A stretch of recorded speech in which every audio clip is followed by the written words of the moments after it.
দাইরুড গাই YouTube চ্যানেলে তোমাদের সবাইকে স্বাগত জানাই। Railway group D form fill up তোমরা কিভাবে করবে আজকের এই ভিডিওর মাধ্যমে স্টেপ বাই স্টেপ আমি কিন্তু তোমাদের দেখিয়ে দেবো। তো ফর্ম ফিল আপ করার জন্য তোমাদের প্রথমত আমি আগে বলে রাখি যে অফিসিয়াল নোটিফিকেশন রয়েছে, নোটিফিকেশন অনুযায়ী তোমাদের কিন্তু যে আবেদন করার লাস্ট ডেট রয়েছে 22/2/2025 তারিখ, অর্থাৎ 22শে ফেব্রুয়ারি আবেদন করার লাস্ট ডেট রয়েছে। তো তোমরা কিন্তু অবশ্যই এর আগেই ফর্মটি ফিল করে নেবে, কারণ সার্ভারে অনেক সময় প্রবলেম দেখা দিতে পারে। তো ফর্ম ফিল আপ করার জন্য তোমাদের যে টোটাল নাম্বার অফ ভ্যাকেন্সি রয়েছে বলে দিই যে 32,438টি ভ্যাকেন্সি রয়েছে, এবং স্যালারি কিন্তু দেখতে পাচ্ছি 7 CPC পে ম্যাট্রিক্স অনুযায়ী 18 থেকে তোমাদের কিন্তু ইনিশিয়াল স্যালারি শুরু হবে। তো আবেদন করার জন্য এই যে অফিসিয়াল ওয়েবসাইট রয়েছে, ভিডিও ডেসক্রিপশনে লিঙ্ক দেওয়া থাকবে, যে RRB অ্যাপ্লাই সার্চ করলে কিন্তু তোমাদের প্রথম এই ওয়েবসাইটটি চলে আসবে। আবেদন করার জন্য, অর্থাৎ তোমরা যারা প্রথমবারের জন্য আবেদন করবে, এখানে কিন্তু অপশন দেখতে পাচ্ছ অ্যাপ্লাই। এই অ্যাপ্লাই অপশনে ক্লিক করা মাত্র দেখতে পাচ্ছ ক্রিয়েট অ্যান অ্যাকাউন্ট এবং ওপেন অ্যাকাউন্ট। যাদের আগের থেকে অ্যাকাউন্ট তৈরি করা আছে তারা কিন্তু অবশ্যই already have an account click করে লগ ইন করে নেবে। আর যারা প্রথমবারের জন্য তোমরা ফর্ম ফিল আপ করবে, তোমরা কিন্তু ক্রিয়েট অ্যান অ্যাকাউন্ট এই অপশনটিতে ক্লিক করবে। ক্লিক করা মাত্র তোমাদের কিন্তু এই নোটিফিকেশনটি চলে আসবে, এখানে তোমরা ওকে করবে। ওকে করার পর তো প্রথমত তোমাদের কিন্তু রেজিস্ট্রেশন করতে হবে। রেজিস্ট্রেশন করার জন্য দেখতে পাচ্ছ বলা হচ্ছে যে ক্রিয়েট অ্যান অ্যাকাউন্ট। তো প্রথমত এই কান্ট্রি অফ ন্যাশনালিটি এখানে ক্লিক করে অবশ্যই ইন্ডিয়ান সিলেক্ট করবে। এরপর বলা আছে পার্সোনাল ইনফরমেশন তোমাদের কিছু দিতে হবে এখানে। এখানে ফুল নেম, তোমাদের যে ফুল নেম রয়েছে মাধ্যমিকের অ্যাডমিট কার্ড অথবা মার্কশিট অনুযায়ী তোমাদের ফুল নেমটি এখানে টাইপ করবে। সেই ফুল নেমটি আবার কিন্তু রিটাইপ করবে এখানে, মানে দ্বিতীয়বার কনফার্ম করার জন্য। সেমভাবে have you changed your name, তোমাদের নাম যদি পরিবর্তন করে দেখো তাহলে ইয়েস অপশনে ক্লিক করবে। আই আন্ডারস্ট্যান্ড অ্যান্ড এগ্রিতে ক্লিক করতে হবে। আর যদি চেঞ্জ না করে থাকো তাহলে নো অপশনে সিম্পলি ক্লিক করবে। এরপর date of birth, date of বার্থে ক্লিক করে এখান থেকে তোমাদের যে ডেট অফ বার্থ রয়েছে এই ক্যালেন্ডার থেকে তোমাদের কিন্তু ডেট অফ বার্থ সিলেক্ট করে নিতে হবে। কেমন? ডেট অফ বার্থ সিলেক্ট করে না, ডেট অফ বার্থ কিন্তু আবার পুনরায় তোমাদের এখানে সিলেক্ট করতে হবে, তোমরা কিন্তু টাইপ করে এখান থেকে সিলেক্ট করে নেবে। এরপর জেন্ডার, জেন্ডারে ক্লিক করে মেল ফিমেল তোমাদের জেন্ডার এখান থেকে তোমরা চুজ করবে। এরপর জেন্ডারটি আবার কিন্তু দেখতে পাচ্ছ আবার সিলেক্ট করতে হবে। সিলেক্ট করার পর এখানে তোমাদের যে ফাদার্স নেম রয়েছে সেই ফাদার্স নেমটি অবশ্যই তোমাদের অ্যাডমিট কার্ড অনুযায়ী তোমরা কিন্তু এখানে টাইপ করবে। এরপর রিটাইপ ফাদার্স নেম এখানে টাইপ করবে। এরপর বলা হচ্ছে যে মাদার্স নেম, সেম ভাবে মাদার্স নেম তোমাদের ডকুমেন্টস অনুযায়ী মাদার্স নেম এখানে আবার রিটাইপ করে মাদার্স নেম। এরপর তোমাদের কিন্তু এখানে কন্ট্যাক্ট ডিটেলস ফিল করতে হবে। দেখতে পাচ্ছ এন্টার ইউর ভ্যালিড, একটি ভ্যালিড ইমেল আইডি এবং মোবাইল নাম্বার তোমাদের দিতে হবে। তো প্রথমত ইমেল অ্যাড্রেসে তোমাদের অ্যাক্টিভ এবং ভ্যালিড একটি ইমেল আইডি তোমরা এখানে বসানোর পর এখানে দেখতে পাচ্ছ যে জেনারেট ইমেল ওটিপি, এই অপশনটিতে তোমরা কিন্তু ক্লিক করবে। ক্লিক করা মাত্রই তোমাদের যে ইমেল আইডি দিয়েছে সেই ইমেল আইডিতে একটি কিন্তু দেখতে পাচ্ছ 6 সংখ্যার ওটিপি চলে আসবে। সেই ওটিপিটি তোমরা কিন্তু এই যে বক্স রয়েছে এই বক্সগুলিতে তোমরা কিন্তু ফিল করার পর অটোমেটিক এখানে তোমাদের একটু গ্রিন রাইট চিহ্ন চলে আসবে। এরপর সেমভাবে মোবাইল নাম্বার তোমাদের বসাবে, active and valid mobile number বসানোর পর জেনারেট যে ওটিপি অপশন রয়েছে এই ওটিপি অপশনে ক্লিক করবে। সেমভাবে 6 সংখ্যার একটি ওটিপি চলে আসবে, ওটিপিটি তোমরা কিন্তু এখানে বসিয়ে দেখতে পাচ্ছ ক্লিক করবে। অটোমেটিক এনে তোমাদের কিন্তু গ্রিন একটি রাইট চিহ্ন চলে আসবে। তো ওটিপি ভেরিফাই করার পর তোমাদের কিন্তু এরপর আধার ভেরিফিকেশন করতে হবে। আধার ভেরিফিকেশন করানোর জন্য দেখতে পাচ্ছ এখানে তোমাদের কিন্তু যে আধার নাম্বার রয়েছে সেই আধার নাম্বারটি কিন্তু এখানে বসাতে হবে। প্রথমত বসানোর পর তোমাদের আধার ওটিপি জেনারেট করার জন্য এখানে জেনারেট আধার ওটিপি অপশনটিতে ক্লিক করবে। ক্লিক করার পর তোমাদের কিন্তু সেই আধার নাম্বার যে মোবাইল নাম্বারের সাথে লিঙ্ক আছে সেই মোবাইল নাম্বারে কিন্তু অবশ্যই তোমাদের কিন্তু 6 সংখ্যার একটি ওটিপি চলে যাবে। সেই ওটিপিটি এই ওটিপি বক্সে ফিল করবে। ফিল করার পর তোমাদের কিন্তু এই ভেরিফাই অপশনটি রয়েছে, ভেরিফাই অপশনটিতে তোমরা কিন্তু অবশ্যই ক্লিক করবে। ভেরিফাই ক্লিক করার পর তোমাদের কিন্তু আধার নাম্বারটিও ভেরিফাই হয়ে যাবে। তো বর্তমানে আধার নাম্বারে তোমাদের কিন্তু ওটিপি আসছে না, অনেকটা প্রবলেম দেখা যাচ্ছে। তো তোমাদের কিন্তু ওয়েট করতে হবে, ওয়েট করা ছাড়া তোমাদের কোনো উপায় নেই। তো যে আধার কার্ডে তোমাদের যদি ওটিপি না আসে তাহলে তোমাদের কিন্তু আজকে 1-2 দিন তোমরা কিন্তু ওয়েট করে যাও। ওয়েট করার পর তোমরা কিন্তু সেমভাবে আবার কিন্তু ট্রাই করতে পারো। এরপর তোমাদের এখানে যে চেক বক্স দেখতে পাচ্ছ এই চেক বক্সে তোমাদের টিক করবে। টিক করার পর এখানে ইওর পাসওয়ার্ড তৈরি করার জন্য তোমাদের কিন্তু প্রথম দেখতে পাচ্ছ একটি ক্যাপিটাল লেটার রাখতে হবে, এরপর স্মল লেটার রাখতে হবে, এরপর স্পেশাল ক্যারেক্টার এবং নাম্বার রাখতে হবে। তো অবশ্যই তোমাদের কিন্তু এরকম ধরনের একটি কিন্তু তোমরা দেখতে পাচ্ছ অন স্ক্রিন, এরকম ধরনের একটি তোমরা কিন্তু পাসওয়ার্ড তৈরি করে নেবে তোমাদের নাম দিয়ে, ক্যাপিটাল লেটার, স্মল লেটার এবং স্পেশাল ক্যারেক্টার এবং নাম্বার দিয়ে। বসানোর পর সেই পাসওয়ার্ডটি কিন্তু আবার এই কনফার্ম পাসওয়ার্ড এই বক্সে তোমরা কিন্তু ফিল করবে। ফিল করার পর এখানে যে ক্যাপচা দেখতে পাচ্ছ তোমাদের কিন্তু এই ক্যাপচা এই যে বক্স রয়েছে এই বক্সটাতে তোমরা কিন্তু টিক করবে। টিক করার পর তোমাদের কিন্তু দেখতে পাচ্ছ preview and create an account এই অপশনটিতে ক্লিক করবে। ক্লিক করার মাত্রই তোমাদের কিন্তু যে সমস্ত ডিটেলসগুলো ফিল করেছে সেই সমস্ত ডিটেলসগুলি তোমাদের কিন্তু প্রিভিউ হিসাবে চলে আসবে। একবার দেখে নেবে সমস্ত কিছু ঠিকঠাক আছে কিনা। ঠিকঠাক থাকলে তবেই কিন্তু তোমরা কিন্তু যে ফাইনাল সাবমিট অপশনটিতে অর্থাৎ ক্রিয়েট অ্যান অ্যাকাউন্ট অপশনটিতে তোমরা কিন্তু ক্লিক করবে। ক্লিক করার পর তোমাদেরকে অটোমেটিক্যালি আবার এই হোম পেজটি চলে আসবে। চলে আসার পর তোমাদের যে মোবাইল নাম্বার এবং ইমেল আইডি দিয়ে সেই ইমেল আইডি অথবা মোবাইল নাম্বারে কিন্তু তোমাদের একটি রেজিস্ট্রেশন নাম্বার এবং কিন্তু যে পাসওয়ার্ড দিয়ে সেই পাসওয়ার্ডটি কিন্তু তোমাদের চলে যাবে। চলে যাওয়ার পর তোমাদের কিন্তু এই অ্যাপ্লাই নাও অপশনটিতে ক্লিক করে দেখতে পাচ্ছ যে অলরেডি হ্যাভ অ্যান অ্যাকাউন্ট যে অপশন রয়েছে এই অপশনে তোমরা কিন্তু ক্লিক করবে। ক্লিক করার পর দেখতে পাচ্ছ এখানে তোমরা যে মোবাইল নাম্বার দিয়েছিলে বা ইমেল আইডি দিয়ে সেই ইমেল আইডি বা মোবাইল নাম্বার এখানে বসাবে। বসানোর পর এখানে তোমাদের যে পাসওয়ার্ড দিয়েছে সেই পাসওয়ার্ডটি তোমরা কিন্তু এখানে বসাবে। বসানোর পর এখানে যে অপশন রয়েছে দেখতে পাচ্ছ I am not a reboot, এই চেকবক্সটি তোমরা কিন্তু টিক করবে। টিক করার পর এই লগ ইন অপশনটিতে রয়েছে, এই লগ ইন অপশনটিতে তোমরা কিন্তু ক্লিক করবে। ক্লিক করা মাত্রই তোমাদের সামনে কিন্তু দেখতে পাচ্ছ এরকম ধরনের পেজ চলে আসবে এবং এখানে কিন্তু তোমাদের দেখতে পাচ্ছ যে অনলাইন অ্যাপ্লিকেশন লেখা থাকবে, এই অপশনটিতে ক্লিক করবে। ক্লিক করা মাত্রই তোমাদের কিন্তু যে সিএন নোটিফিকেশন নাম্বার 8 রয়েছে দেখতে পাচ্ছ 2024, এই যে এখানে অপশন রয়েছে 7 সিপিসি গ্রুপ ডি, এই নোটিফিকেশনটি তোমাদের সামনে কিন্তু এখানে শো করবে। তো অবশ্যই তোমাদের প্রথমত কিন্তু এখানে আরআরবি চুজ করতে হবে। গ্রুপ ডি কোন আরআরবি থেকে তোমরা চুজ করবে দেখতে পাচ্ছ অ্যাপ্লাই করবে। এখানে ক্লিক করলে তোমাদের কিন্তু আরআরবি শো করবে দেখতে পাচ্ছ। এখানে যে কলকাতা রয়েছে, মুম্বাই, পাটনা, প্রয়াগরাজ, গুয়াহাটি রয়েছে। তো তোমাদের যে আরআরবি তোমাদের এখানে পছন্দ সেই পছন্দ মতো তোমাদের আরআরবি কিন্তু তোমরা এখান থেকে চুজ করে নেবে। চুজ করে নেওয়ার পর এখানে দেখতে পাচ্ছ I am not currently divide by any RRB RRC, এই চেকবক্সে টিক করবে। টিক করার পর তোমরা কিন্তু এই নেক্সট অপশনটিতে ক্লিক করবে। নেক্সটে ক্লিক করার পর তোমাদের কিন্তু দেখতে পাচ্ছ তোমরা যে সমস্ত ক্যান্ডিডেটরা রেজিস্ট্রেশন করেছে তোমাদের কিন্তু সেই ডাটাটি অটোমেটিক্যালি ফেস হয়ে যাবে। তো তোমরা কিন্তু এই ক্রস অপশনে ক্লিক করবে। ক্লিক করার পর তোমাদের দেখতে পাচ্ছ এখানে যে account is verified with Aadhaar number, এখানে লেখাটিও চলে আসবে। তো এরপর তোমাদের কিন্তু স্ক্রল করে একটু নিচের দিকে চলে আসবে, দেখতে পারো উপরের দিকে সমস্ত ডিটেলস তোমাদের ফিল করা আছে না, যদি সমস্ত ডিটেলস ফিল করা থাকে নিচের দিকে চলে আসবে। চলে আসার পর তোমাদের কিন্তু এখান থেকে ফিল করতে হতে পারে যে ম্যারিটাল স্ট্যাটাস, এখানে ক্লিক করে ম্যারিড আনম্যারিড তোমরা সিলেক্ট করবে। এরপর রিলিজিয়ন এখান থেকে তোমাদের সিলেক্ট করবে। এরপর মাদার টাং তোমাদের মাতৃভাষা কি এখান থেকে সিলেক্ট করবে। কোন ভাষায় তোমরা এক্সামিনেশন দেবে চুজ ফাইল অপশনে ক্লিক করে তোমাদের কিন্তু দেখতে পাচ্ছ এখানে তোমাদের কিন্তু ভাষাটি তোমরা চুজ করে নেবে। এরপর পার্মানেন্ট ভিজিবল মার্কস, তোমাদের যদি কোনো রকম কোনো আইডেন্টিফিকেশন মার্কস থেকে থাকে, কাটার দাগ থেকে থাকে, অবশ্যই তোমরা কিন্তু এখানে লিখে দিবে এবং পার্মানেন্ট ভিজিবল মার্কসেও সেম আবার কিন্তু তোমরা রিটাইপ করে দেবে। আর যদি না থেকে থাকে তাহলে নো মার্কস তোমরা কিন্তু লিখে দেবে। এরপর কমিউনিটি ডিটেলস তোমাদের ফিল করতে হবে। কমিউনিটি ডিটেলসে এখানে কমিউনিটি এখানে সিলেক্ট করে যারা আনরিজার্ভ সিলেক্ট করবে। আনরিজার্ভ হলে তোমাদের কিন্তু দেখতে পাচ্ছ পরবর্তী যে তোমাদের প্রেজেন্ট অ্যাড্রেস ডিটেলস ফিল করতে হবে। আর যারা তোমরা এসসি বা এসটি রয়েছো এখান থেকে এসসি এসটি তোমাদের ওবিসি সিলেক্ট করার পর দেখতে পাচ্ছ তোমাদের কিন্তু এখানে এই লেখাটি চলে আসবে। এখন আই আন্ডারস্ট্যান্ড আর এগ্রি অপশনে ক্লিক করবে। ক্লিক করার পর তোমাদের যে এসসির তরফে তোমরা যে সমস্ত ক্যান্ডিডেট রয়েছে তোমাদের কাস্টের নাম কি, কাস্টের নাম এখানে লিখতে হবে। এরপর যে কমিউনিটি সার্টিফিকেট নাম্বার, অর্থাৎ সেই কাস্ট সার্টিফিকেট একটি নাম্বার তোমরা অবশ্যই সেই সার্টিফিকেটের মধ্যে পেয়ে যাবে। এরপর কমিউনিটি সার্টিফিকেট ইস্যুইং অথরিটির নাম সিলেক্ট করার জন্য সিলেক্টে ক্লিক করবে। তোমাদের সার্টিফিকেটের মধ্যে তোমরা কিন্তু অবশ্যই পেয়ে যাবে তোমাদের সার্টিফিকেটটি কে ইস্যু করেছে। এখানে তোমাদের ডিস্ট্রিক্ট ম্যাজিস্ট্রেট, ডিএম, বিডিও এখান থেকে তোমরা কিন্তু অবশ্যই সিলেক্ট করে নেবে। কারণ এইচডিও এখানে তোমাদেরকে চুজ করে নেবে। চুজ করে নেওয়ার পর তোমাদের যে ইস্যুইং স্টেট, ওয়েস্ট বেঙ্গল থেকে ইস্যু হলে তোমাদের কাস্ট সার্টিফিকেট নিচের দিকে স্ক্রল করে ওয়েস্ট বেঙ্গল সিলেক্ট করবে। এরপর কত তারিখে তোমাদের সেই কমিউনিটি সার্টিফিকেট ইস্যু করা হয়েছে সার্টিফিকেটের মধ্যে পেয়ে যাবে। এখান থেকে তোমাদের কিন্তু ডেটটি তোমরা সিলেক্ট করে নেবে।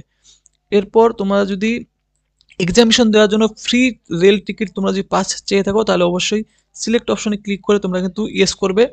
ইয়েস করার পর বাড়ির কাছে যে নিয়ারেস্ট রেলওয়ে স্টেশন রয়েছে সেই স্টেশনের নামটি তোমরা কিন্তু এখানে টাইপ করবে।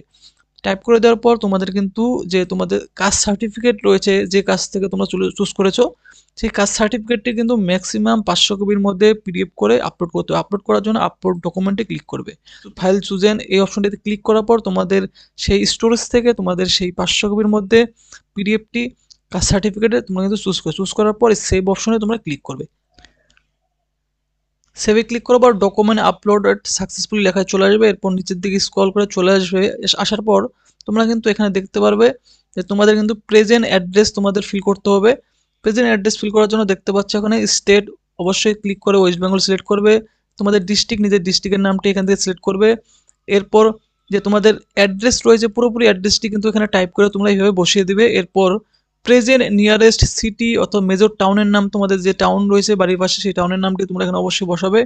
এরপর তোমাদের পিনকোড বসাবে। বসানোর পর এখানে কিন্তু তোমাদের বলা হচ্ছে তোমাদের যে প্রেজেন্ট অ্যাড্রেস আর পার্মানেন্ট অ্যাড্রেস যদি একই রকম হয়ে থাকে এখানে যে চেক বক্স দেখতে পাচ্ছ এই চেক বক্সে তোমরা কিন্তু এখানে টিক করবে। টিক করলে অটোমেটিক্যালি তোমাদের কিন্তু দেখতে পাচ্ছ প্রেজেন্ট এবং পার্মানেন্ট অ্যাড্রেস তোমাদের কিন্তু অটোমেটিক্যালি সেম বসে যাবে। আলাদা হলে তোমরা কিন্তু পার্মানেন্ট অ্যাড্রেস আর প্রেজেন্ট অ্যাড্রেস আলাদাভাবে তোমরা কিন্তু ফিল করতে পারো। ফিল করার পর তোমাদের কিন্তু এখানে যে সেভ অপশন রয়েছে সেভ অপশনে তোমরা ক্লিক করবে। পার্সোনাল ডিটেলস সেভড সাকসেসফুলি লেখাটি চলে আসবে। এরপর তোমরা কিন্তু নেক্সট অপশনটিতে ক্লিক করবে। নেক্সটে ক্লিক করার পর দেখতে পাচ্ছ এখানেও তোমাদের কিন্তু ডাটা ফেস হয়ে থাকবে আগের থেকে ফর্ম ফিল আপ করলে। তো ক্রস অপশনে ক্লিক করবে। এরপর তোমাদের কিন্তু এখানে বলা হচ্ছে are you ex serviceman, no অপশনে তোমরা কিন্তু ক্লিক করবে। এরপর are you personal benchmark disability যাদের রয়েছে অবশ্যই ইয়েস করবে, তাহলে তাদের ডিটেলসগুলি কিন্তু এখানে ফিল করতে হবে। Disability category, sub disability category, percentage of disability, এই সমস্ত ডিটেলসগুলি ফিল করতে হবে। এমন নেচার অফ ডিসেবিলিটি দেখতে পাচ্ছ এবং সার্টিফিকেট নাম্বার, এই সমস্ত ডিটেলসগুলি ফিল করতে হবে। আর যদি তোমরা ডিসেবিলিটি পার্সন না হয় তাহলে অবশ্যই নো অপশনে ক্লিক করবে। এরপর কিন্তু তোমাদের এখানে স্ক্রাইব ডিটেলস দিতে বলা হচ্ছে। Do you need a scribe if you writing ability is affected, অর্থাৎ তোমাদের যদি লেখকের দরকার হয়, অর্থাৎ তোমাদের যদি রাইটিং ডিসেবিলিটি হয়ে থাকো তাহলে লেখকের দরকার হলে অবশ্যই কিন্তু এখানে এই যে অপশনে ক্লিক করে ইয়েস করবে। ইয়েস করলে কিন্তু তোমাদের আই আন্ডারস্ট্যান্ড এগ্রি ক্লিক করবে। এরপর তোমাদের কিন্তু একজন লেখকের ডিটেলস ফিল করতে হবে, না হলে নো অপশনে তোমরা ক্লিক করবে। এরপর ইকোনমিক্যালি ব্যাকওয়ার্ড ক্লাস ইবিসিদের জন্য এখানে যারা রয়েছে ইবিসি সার্টিফিকেট থাকলে অবশ্যই ইয়েস করবে, ডিটেলস ফিল করতে হবে, না হলে নো অপশনে ক্লিক করবে। এরপর এখানে যে রয়েছে অপশন দেখতে হবে are you employee of Indian railway, এখানে যারা রেলওয়ে এমপ্লয়ি তারা কিন্তু ইয়েস করবে, ডিটেলস ফিল করতে হবে, না হলে এখানে তোমরা সিম্পলি নো অপশনে ক্লিক করবে। এরপর বলা আছে কারেন্ট এমপ্লয়ি ডিটেলস, অর্থাৎ তোমাদের যে বর্তমান name of the current department, তোমরা যদি এমপ্লয়ি হয়ে থাকো তাহলে তোমরা কিন্তু এখানে সিলেক্ট অপশনে ক্লিক করে কিন্তু দেখতে central government employee, state government, PSU এখানে সিলেক্ট করতে হবে, না হলে কিন্তু নট অ্যাপ্লিকেবল সিলেক্ট করবে। Details of course of complete act apprenticeship, যারা অ্যাক্ট অ্যাপ্রেন্টিসশিপ করেছো তারা কিন্তু দেখতে পাচ্ছ এখানে ইয়েস অপশনে ক্লিক করবে। ক্লিক করার পর তোমাদের কিন্তু ডিটেলস ফিল করতে হবে, না হলে তোমাদের কিন্তু এখানে নো অপশনে ক্লিক করবে। এরপর তো কিন্তু তোমাদের ব্যাংক ডিটেলস ফিল করতে হবে ফর রিফান্ড অফ ফি, অর্থাৎ তোমাদের ফিটি তোমরা দিবে সেই ফিটি কিন্তু তোমাদের রিফান্ড করে দেবো। এর জন্য তোমাদের ব্যাংক ডিটেলস ফিল করতে হবে। এর জন্য প্রথমত তোমাদের নাম লিখতে হবে ব্যাংক অ্যাকাউন্টের। এরপর রিফান্ড পাওয়ার সেই অ্যাকাউন্ট নাম্বার, তোমাদের অ্যাকাউন্ট নাম্বার দেবে, সেই অ্যাকাউন্ট নাম্বারটি আবার কনফার্ম করবে। এখানে কনফার্ম করার পর নিচের দিকে রিফান্ড ফি ব্যাংক আইএফএসসি কোড দিতে হবে, ব্যাংকের নেম দিতে হবে। এরপর অটোমেটিক্যালি তোমাদের কিন্তু দেখতে পাচ্ছ ব্যাংকের নাম কিন্তু এখানে চলে আসবে। এরপর এখানে তোমাদের কিন্তু সেভ অপশনটি রয়েছে, সমস্ত ঠিকঠাক থাকলে অবশ্যই কিন্তু সেভ করবে। সেভ হয়ে যাওয়ার পর নেক্সট অপশনে ক্লিক করবে। নেক্সটে ক্লিক করার পর তোমাদের কিন্তু যে এরপরের যে অপশন রয়েছে দেখতে পাচ্ছ এখানে চলে আসবে যে তোমাদের কিন্তু ডিটেলস ফিল করতে হবে, যে ম্যাট্রিকুলেশন ডিটেলস ফিল করতে হবে। এখানে তোমাদের কিন্তু অবশ্যই দেখতে পাচ্ছ ম্যাট্রিকুলেশন ডিটেলস ফিল করার জন্য তোমরা কিন্তু এখানে যে অপশন রয়েছে দেখতে পাচ্ছ এইভাবে একটি অপশন তোমরা কিন্তু পেয়ে যাবে যে কোয়ালিফিকেশন। এখানে তোমাদের কিন্তু ম্যাট্রিকুলেশন সিলেক্ট করতে হবে। সিলেক্ট করার পর তোমাদের স্টেট এখান থেকে তোমরা সিলেক্ট করে নেবে। এরপর কোন ডিস্ট্রিক্ট থেকে তোমরা ম্যাট্রিকুলেশন পাস আউট করে সেই ডিস্ট্রিক্টটি সিলেক্ট করবে। এরপর তোমাদের ওয়েস্ট বেঙ্গলের যে বোর্ড রয়েছে এই বোর্ডের নাম অথবা মাধ্যমিকের বোর্ডের নাম তোমরা এখানে টাইপ করবে। এরপর কত তারিখে তোমরা পাস আউট হয়েছো তোমাদের মার্কশিটে অবশ্যই তোমাদের কিন্তু একটি ডেট থাকবে নিচের দিকে, সেই ডেটটি বসাবে এখান থেকে। এরপর তোমার মাধ্যমিকের রোল নাম্বার এখানে কিন্তু এইভাবে বসিয়ে দিবে। তো এখানে তোমাদের কিন্তু এরপর বলা হচ্ছে যে 10th class certificate serial number, তোমাদের যে পাসিং সার্টিফিকেট রয়েছে মাধ্যমিকে সেই পাসিং সার্টিফিকেটের ডান দিকে নিচের কর্নারে, অর্থাৎ ডান পাশের নিচের কর্নারে সাইনের নিচের দিকে যে নাম্বার রয়েছে সেই নাম্বারটি তোমাদের সিরিয়াল নাম্বার, সেই সিরিয়াল নাম্বারটি এখানে বসাবে। বসানোর পর এখানে তোমরা কিন্তু আপডেট বা সেভ অপশনে ক্লিক করবে। সেভ করার পর তোমাদের কিন্তু দেখতে পাচ্ছ আরো কোয়ালিফিকেশন তোমরা কিন্তু এখানে অ্যাড করতে পারো। আইটিআই যারা দেওয়া রয়েছে তার আইটিআই এখান থেকে কোয়ালিফিকেশন অ্যাড করতে পারো, আর যারা শুধুমাত্র মাধ্যমিক দিয়েছো শুধুমাত্র মাধ্যমিক কোয়ালিফিকেশন থাকলে তোমাদের কিন্তু এখন হয়ে যাবে। তো এরপর তোমরা কি করবে নেক্সট অপশনে ক্লিক করবে। এরপর তোমাদের কিন্তু দেখতে পাচ্ছ যে তোমাদের কিন্তু ফটোগ্রাফ এবং সিগনেচার আপলোড করার পেজটি চলে আসবে। তো এখানে কিন্তু তোমাদের যে ফটোগ্রাফটি রয়েছে অবশ্যই রিসেন্ট কালারের হতে হবে। দেখতে পাচ্ছ যে সাইজ রয়েছে 320x240 পিক্সেল থাকতে হবে। থাকলে পরে তোমাদের কিন্তু এই সাইজ থাকতে হবে, আর পিক্সেল থাকলে 320x240 পিক্সেল থাকতে হবে। জেপিজি ফরম্যাটের মধ্যে হতে হবে, 50 থেকে 100 কপির মধ্যে হতে হবে। তো তোমাদের যে ফটোগ্রাফটি আছে সেই ফটোগ্রাফটি অবশ্যই তোমরা কিন্তু এখানে যে দেখতে পাচ্ছ এখানে দিয়ে দেওয়া রয়েছে যে 40 পিক্সেল হতে হবে এবং হাইটে হতে হবে দেখতে পাচ্ছ 320 পিক্সেল। তো তোমাদের কিন্তু এই চুজ ফাইল অপশনে ক্লিক করবে, ক্লিক করে তোমরা কিন্তু আপলোড করবে। ফটোগ্রাফটি চুজ করে নেওয়ার পর তোমাদের কিন্তু ফটোগ্রাফটি চলে আসবে। চলে আসার পর এই রাইট চিহ্ন অপশনেতে ক্লিক করবে। ক্লিক করার পর দেখতে পাচ্ছ তোমাদের সামনে কিন্তু একটু টাইম নেবে।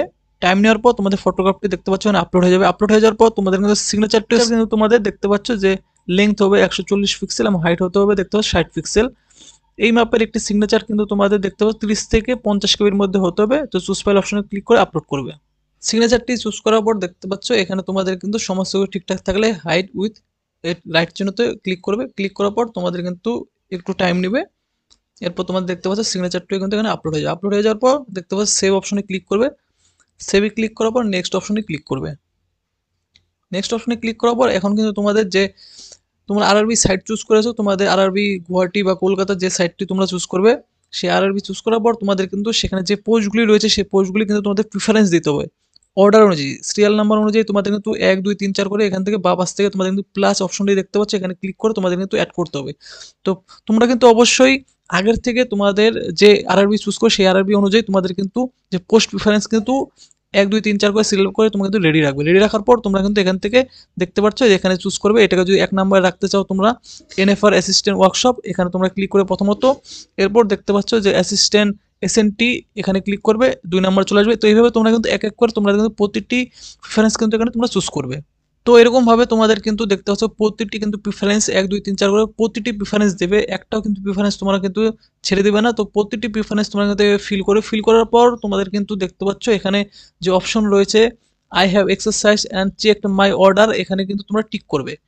টিক করার পর তোমাদের কিন্তু দেখতে পাচ্ছ এখানে যে পরের অপশন থাকবে I agree to allow railway recruitment board, এই অপশনটি সিলেক্ট করা থাকবে। এরপরে যে তোমাদের অপশনটি রয়েছে দেখতে পাচ্ছ চেকবক্স, এই চেকবক্সটিও তোমাদের কিন্তু এখানে টিক করতে হবে। টিক করার পর এখানে তোমাদের যে প্লেস রয়েছে, তোমাদের জায়গার নামটি এখানে তোমরা কিন্তু টাইপ করবে। তো তোমাদের প্লেসটি বসানোর পর এখানে তোমরা কিন্তু সেভ অপশনটিতে ক্লিক করবে। সেভে ক্লিক করার পর তোমাদের কিন্তু দেখতে পোস্ট প্রিফারেন্স সেভ হয়ে গেছে সাকসেসফুলি। সেভ হওয়ার পর তোমরা কিন্তু প্রিভিউ অ্যাপ্লিকেশন অপশনটিতে ক্লিক করবে। প্রিভিউ অ্যাপ্লিকেশনে ক্লিক করার পর তোমাদের কিন্তু দেখতে পাচ্ছ অ্যাপ্লিকেশন ফর্মটি কিন্তু প্রিভিউ হিসাবে চলে আসবে। এখানে দেখে নেবে তোমরা কিন্তু ভালোভাবে কোথাও কোনো রকম কোনো ভুল আছে কিনা একবার কিন্তু দেখে নেবে। এখানে যদি কোথাও কোনো রকম কোনো ভুল মনে হয় তাহলে নিচের দিকে এসে তোমরা কিন্তু দেখতে পাচ্ছ এখানে কিন্তু এডিট অপশন রয়েছে, এখনো এডিট করতে পারবে। আর যদি সমস্ত কিছু ঠিকঠাক থেকে দেয় তাহলে তো কিন্তু এই চেক বক্সে টিক করবে আই হ্যাভ রিচেকড, ক্লিক করার পর এই সাবমিট অপশনে ক্লিক করবে। সাবমিটে ক্লিক করার পর এখানে কিন্তু দেখতে পাচ্ছ এখানে আবার একটি অপশন চলে আসবে যে এখানে কিন্তু তোমাদের ফাইনাল সাবমিট করতে হবে। এরপর কিন্তু তোমরা কোনো রকম কোনো কিন্তু এডিট করতে পারবে না। তো সব কিছু ঠিকঠাক থাকলে সাবমিট অপশনে ক্লিক করবে। ক্লিক করার পর তোমাদের কিন্তু দেখতে পাচ্ছ বর্তমানে তোমাদের ফি পেমেন্ট করতে হবে। এর জন্য কিন্তু দেখতে পাচ্ছ এসসি ক্যাটাগরি ক্যান্ডিডেটদের কিন্তু 250 টাকা ফি পেমেন্ট করতে হবে, এসসি এসটিদের বাকি আনরিজার্ভ ক্যান্ডিডেটদেরকে 500 টাকা ফি পেমেন্ট করতে হবে। এখানে কিন্তু তোমাদের লেখা চলে আসবে। তো তোমরা কিন্তু পে করার জন্য এখানে যে অপশন রয়েছে দেখতে পাচ্ছ pay with SBI E pay, এই অপশনটি তোমরা কিন্তু সিলেক্ট করবে। সিলেক্ট করার পর তোমাদের কিন্তু এই চেকবক্স তোমরা টিক করবে, টিক করার পর প্রসিডে ক্লিক করবে। প্রসিডে ক্লিক করার পর তোমাদের এই অপশনটি চলে আসবে পেমেন্ট ডিটেলসের। এখানে কিন্তু তোমাদের ক্রেডিট কার্ড, ডেবিট কার্ড, এরপর তোমাদের SBI corporate credit card, internet ব্যাঙ্কিংয়ের থ্রুতে পেমেন্ট করতে পারবে, অথবা তোমরা কিন্তু যে সরাসরি সোজা হবে তোমরা কিন্তু এখানে যে ইউপিআই অপশন লেখা রয়েছে ইউপিআই কিউআর কোড, এই অপশনটি তোমরা কিন্তু সিলেক্ট করবে। সিলেক্ট করার পর দেখতে পাচ্ছ এখানে কিন্তু তোমাদের যে ইউপিআই কিউআর অপশনটি রয়েছে এই ইউপিআই কিউআর অপশনটিতে টিক করবে। টিক করার পর কিন্তু পে নাও এই অপশনটিতে ক্লিক করবে। ক্লিক করার পর অটোমেটিক্যালি দেখতে পাচ্ছ তোমাদের সামনে কিন্তু একটি এরকম কিউআর কোড চলে আসবে। তো তোমাদের ফোনপে বা গুগল পে থ্রুতে তোমরা কিন্তু এই কিউআর কোডটি স্ক্যান করে তোমাদের যে ফি রয়েছে তোমরা কিন্তু পেমেন্ট করে দেবে। পেমেন্ট কমপ্লিট হয়ে যাওয়ার পর তোমরা কিন্তু কোনো রকম কোনো ব্যাক অপশন করবে না, ক্লিক না করলে দেখতে অটোমেটিক্যালি তোমার কিন্তু পেমেন্ট সাকসেসফুল লেখাটি কিন্তু চলে আসবে। পেমেন্ট সাকসেসফুল হয়ে যাওয়ার পর তোমরা কিন্তু এখানে এই পেমেন্ট রিসিপ্টটি কিন্তু এই প্রিন্ট অপশনে ক্লিক করে প্রিন্ট আউট করে রেখে দেবে। ব্যাক করবে। ব্যাক করার পর দেখতে পাচ্ছ তোমাদের কিন্তু যে আবেদন করা যে ফর্মটি রয়েছে দেখতে পাচ্ছ যে গ্রুপ ডির ফর্ম রয়েছে, এখানে কিন্তু অটোমেটিক্যালি এখানে কিন্তু তোমাদের দেখতে পাচ্ছ পেমেন্ট কমপ্লিট দেখাবে। এখান থেকে যে ভিউ অ্যাপ্লিকেশন এই যে অপশনটি রয়েছে এখান থেকে ক্লিক করে তোমরা কিন্তু দেখতে পাচ্ছ যে অ্যাপ্লিকেশনটি তোমরা কিন্তু এখানে দেখে নিতে পারবে অথবা ডাউনলোড করে নিতে পারবে অ্যাপ্লিকেশন ফর্মটি। তো এইভাবে তোমরা কিন্তু তোমাদের আবেদন ফর্মটি ফিল করবে। তোমাদের ফর্মটি ফিল করতে কোথাও কোনো প্রবলেম হলে অবশ্যই তোমরা কিন্তু কমেন্ট বক্সে জানাবে, আমি তোমাদের হেল্প করার চেষ্টা করবো। আর এই ভিডিওটি অবশ্যই তোমাদের বন্ধু বান্ধবী যারা আবেদন করে তার সাথে শেয়ার করে দাও, এবং এরকম চাকরি সংক্রান্ত আপডেট এবং ফর্ম ফিল আপ ভিডিও পেতে অবশ্যই চ্যানেলটি কিন্তু সাবস্ক্রাইব করে রেখে দেবে।